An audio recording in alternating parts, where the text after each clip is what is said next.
सार को समझने के लिए मनुष्य अपने जीवन के सार को समझे। हमें अपनी कर्तव्यनिष्ठा क्या है समाज के प्रति, और अगर इस चीज को हम नहीं समझ पाए तो हमारे और पशु में यानी जानवर में कोई खास फर्क नहीं रह जाएगा। जैसे जानवर जन्म लेता है, वो अपने लिए करता है, अपने इकट्ठा करता है, अपने खाता है और फिर मर जाता है। तो कहीं ऐसा तो नहीं कि हमारा भी जीवन, मेरा खुद का जीवन इसी तरह से बर्बाद हो जाएगा। और हम लोग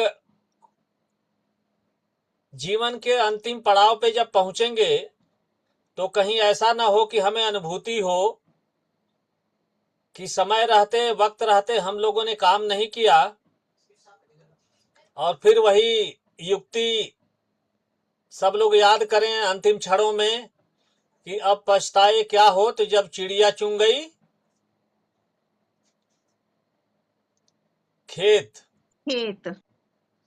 तो इसलिए ये तथागत बुद्ध, महासमण तथागत बुद्ध, महासमण बाबा साहब, महासमण कबीर साहब, महासमण संत शिरोमणि गुरु रविदास, संत गाडगे महाराज, ज्योतिबा फूले,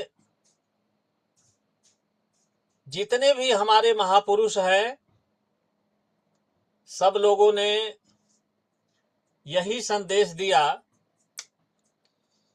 कि संघ में रहना, इकट्ठा रहना। और सबसे बड़ी बात यह होती है कि किसी विद्वान की एक लाइन है कि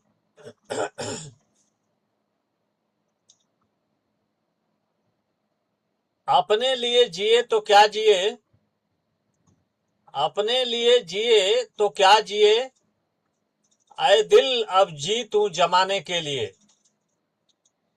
और वही शायद असली जीवन रहता है। दूसरी चीज है कि है पशु प्रवृत्ति की हम खुद ही चरें, मनुष्य वही जो मनुष्य के लिए मरे। तो ये समण संघ हमारी पुरानी विरासत है। समण संघ विगत 5 वर्षों से यही संदेश दे रहा है कि जुड़ेंगे तो जीतेंगे। इसमें हमारे, आप यूं कह लीजिए कि बहुजन विशाल जनमानस, इस देश के मूल निवासी और पुरातन हम सभी समण, हम सभी की सुरक्षा, विकास और सबके कल्याण का मार्ग ही समण संघ है।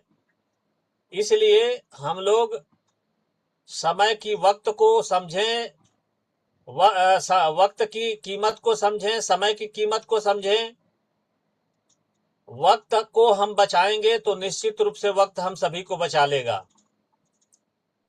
इसलिए किसी ने कहा है कि अगर लोग दूसरों के हाथों में पीसने के लिए, लगाने के लिए, दूसरों के हाथों में लगाने के लिए अगर मेहंदी पीसते हैं तो उनके हाथों में मेहंदी खुद लग जाती है। और इस प्रकार के जो लोग होते हैं, जिनकी सोच होती है, उनके रास्ते में प्रकृति खुद फूल बिछा देती है।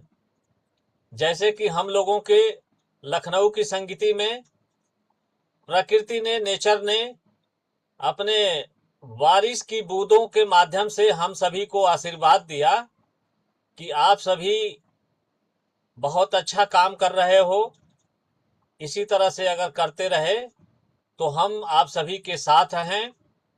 आपको इस दुनिया में कोई नहीं हराने वाला है। बस इस महामंत्र को जान लें, सीख लें, समझ लें और पहचान की ताकत को समझ लें। पहचान की ताकत ये होती है कि अगर आप यहाँ से विदेश जाते हैं, अमेरिका में जाते हैं, तो वहां आप कहते हैं कि आई एम इंडियन। मैं भारतीय हूँ, वहाँ ये जो यहाँ जो मनगढ़ंत पहचान है हमारी, वहाँ फिर हम सभी भूल जाते हैं। फिर इस देश में आकर के फिर अपनी उस गलत पहचान को बताना शुरू कर देते हैं। तो इसीलिए लिखा है कि किसी पुरानी बीमारी का अस्तित्व या किसी लोगों का या किसी गलत लोगों के चंगुल से अगर फुर्सत पाना हो तो उसका नाम लेना, उसका अभ्यास करना छोड़ दो, उसका अस्तित्व अपने आप खत्म हो जाएगा। इसीलिए समण संघ में एक नियम है, जाति अभ्यास कभी नहीं। यानी हम सभी समण हैं, इतना काफी है हमारे परिचय के लिए। और यही समण संघ का सार भी है कि जुड़ेंगे तो जीतेंगे, जिद है जुड़ने की, जिद है जीतने की, जब जब जुड़े हैं तब तब जीते हैं। आज जुड़ेंगे तो आज जीतेंगे, कल जुड़ेंगे तो कल जीतेंगे, और अगर 100 साल बाद जुड़ेंगे तो 100 साल बाद जीतेंगे। तो क्यों ना हम सभी आज ही जिद बना लें, जिद पाल लें कि नहीं, हमें 1 साल नहीं लगाना है, हमें 2 साल नहीं लगाना है, हमें 5 साल नहीं लगाना है। हम सभी को अपनी अपनी ड्यूटी सत्यनिष्ठा ईमानदारी से करनी है, और हमें 6 महीने बाद एक पूरी दुनिया में और भारत के अंदर समर संघ का विजय पताका लहराना है।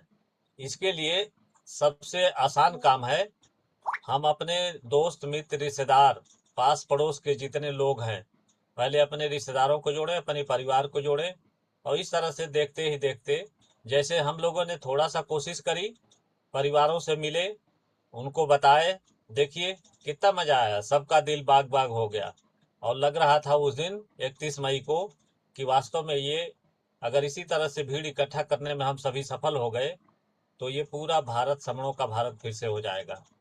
तो यही आज समय चूंकि लिमिटेड रहता है, तो इसी के साथ मैं अपने वक्तव्य को यहीं विराम देता हूँ। मेरे वक्तव्य में कोई त्रुटि हुई हो तो संघ मुझे क्षमा करें। संघं नमामि, संघं नमामि, संघं नमामि।